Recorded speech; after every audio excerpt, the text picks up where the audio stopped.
So what we've got here, we've got a sport field is 300 feet long. Write a formula that gives the length L of X sport fields in feet. All right, so that's the first part, and then use this formula to figure this second part out down here. So what I've found with my students in algebra is really the biggest problem, and don't be offended by this, but the biggest problem is students have a hard time reading. And it's really a reading problem and understanding how to translate what they've read into the language of mathematics. So it's not really an algebra problem, it's a translation problem. And again, please don't be offended by that. So a sport field is 300 feet long.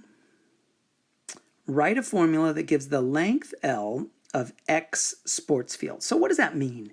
Well, I'm going to draw a picture to represent what that means. So here's a sport field right here, and it's 300 feet long. Here's another sport field. It's 300 feet long.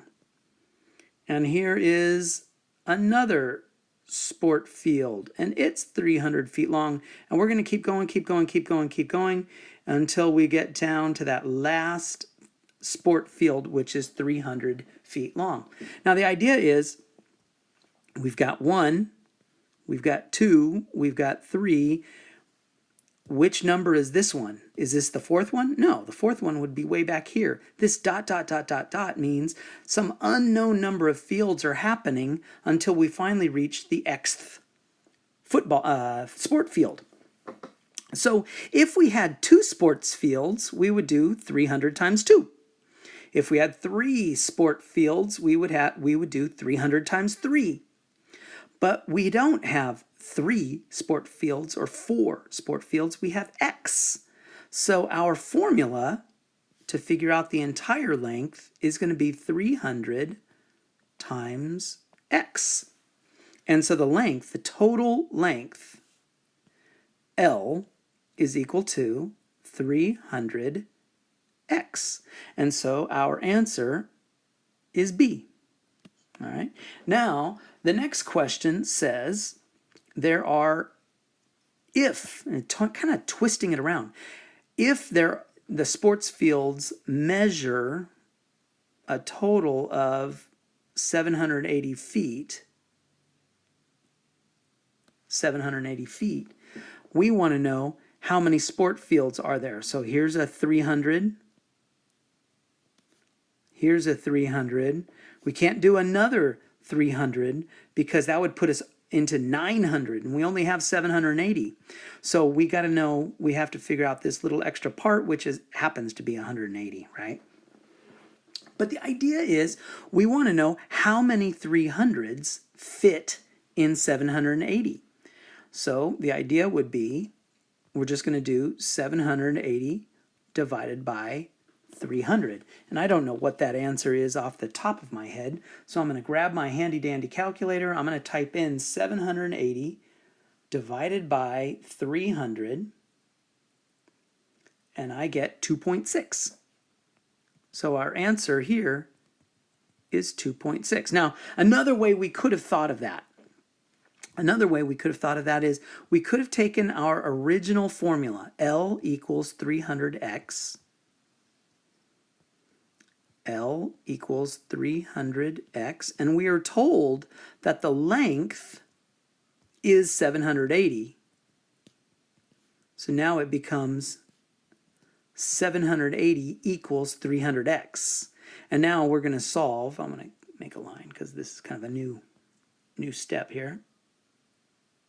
All right.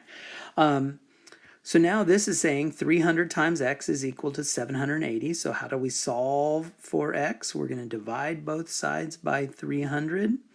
And that 300 divided by 300 is equal to 1.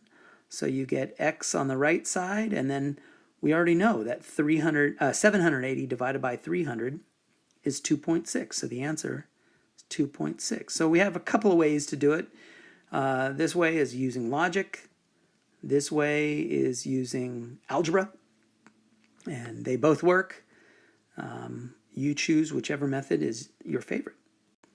So in the early months of some year, one site added 0.6 million new accounts every day, and at this rate, how many days would be needed to add 36 million new accounts? So I know that the directions are kind of suggesting that you're supposed to use algebra or equations, but let's draw a picture first.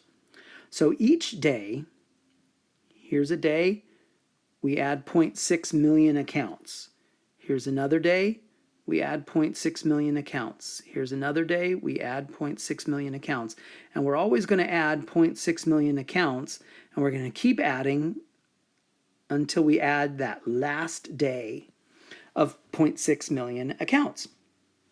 Now, we've got 1 here, we've got 2 here, we've got 3 here, we've got 4 here. And the idea is, which day is this? We don't know. It's the xth day. All right. So the idea is we want to know 0.6 times x. The idea is all of these are supposed to equal 36 million. So if it was 3 days, it would be 3 times 0.6. Does 3 times 0.6 equal 36? No. How about 4? 4 times 0.6 equal 36? No. So the idea is we want to know how many 0.6s do we need to equal 36. So it's going to be 0.6 times x, and we want it to equal 36. And so now we have our nice, beautiful algebra equation here. We're going to divide both sides by 0.6. And so 0.6 divided by 0.6 is equal to 1. So you end up with x is equal to, and the right side is equal to 60. So how many days do we need before we finally reach 36? We need 60 days. And that is your answer. Last problem. So when the cost of a car is multiplied by 0.02, the result is 1,760. Find the original cost of the car. So the idea is you've got a cost for a car, it's being multiplied by 0.02, and the result is 1,760. That's basically, I just translated this English sentence into a mathematical sentence. Now, being a little bit more precise, we might write this 0.02x is equal to 1,760. And so now this is just an algebra problem. We're going to divide both sides by 0.02. And then 0.02 divided by 0.2, that equals 1. So we're left with just x on the left side. And now I'm going to bust out my calculator because, of course, I can't do this problem in my head. So I'm going to type in 1,760 divide by 0.02, and I get, geez, that's an expensive car, $88,000. Apparently it's a Tesla. Okay, so there you go, and that wraps up this video.